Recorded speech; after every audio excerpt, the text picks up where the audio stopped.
giving too much away, it's basically, it's a one-person show. I'm that person. And I'm telling the story of my life up until now, from when I was 7 years old. The audience, they're never in the dark. All the house lights stay up. Everyone knows that everyone is there. So it's not that kind of traditional play, if you like, where the audience goes into the dark and can hide away. No, I can see you and you can see me, and we're all involved in the telling of the story. Basically, something happens when I'm young. I get a little bit sad and depressed as a kid because of this event. And so I start a list of brilliant things in the world to try and combat this, this blue feeling that I have as a child.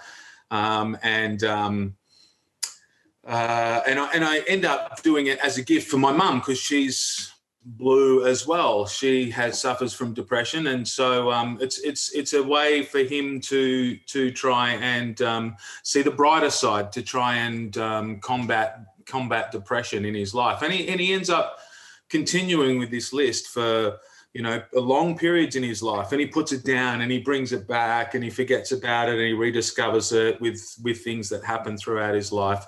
And so at the time of telling the story to the audience, when I'm 51 3/4, I'm not 52.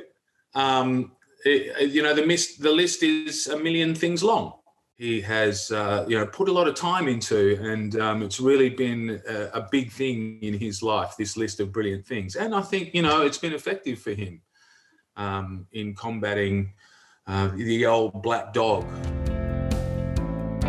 Yeah, look, it's a very touchy subject these days. I get it, and especially if something like that has happened close to you, it can be very confronting. But I think ultimately the show is about a celebration of life, and that's what the list is about. It's about everything brilliant, everything worth living for.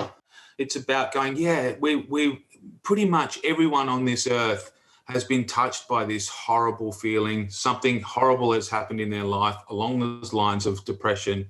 And, we all feel it. So let's try and work our way through it. Let's celebrate the life. It's dealt with in a very kind and heartfelt manner. The show is funny, it's sad, it's heartwarming. It's not a show where you're going to come out thinking on the darker side. It's a lighter side show. The audience has some involvement in the show. So there are 60 odd cards that I hand out to the audience as they're coming into the theatre. I'm greeting them and meeting them and having a little chat. And there's 61 numbers that they get. They're random numbers that they're not in any sequence or anything, and they'll be dotted all the way around the theatre.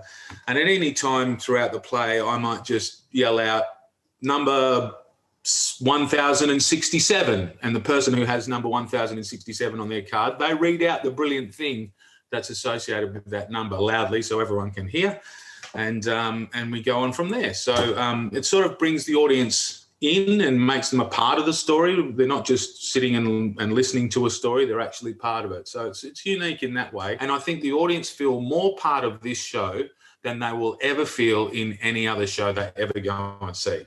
That's a wild prediction, but I think I'll be right in saying that.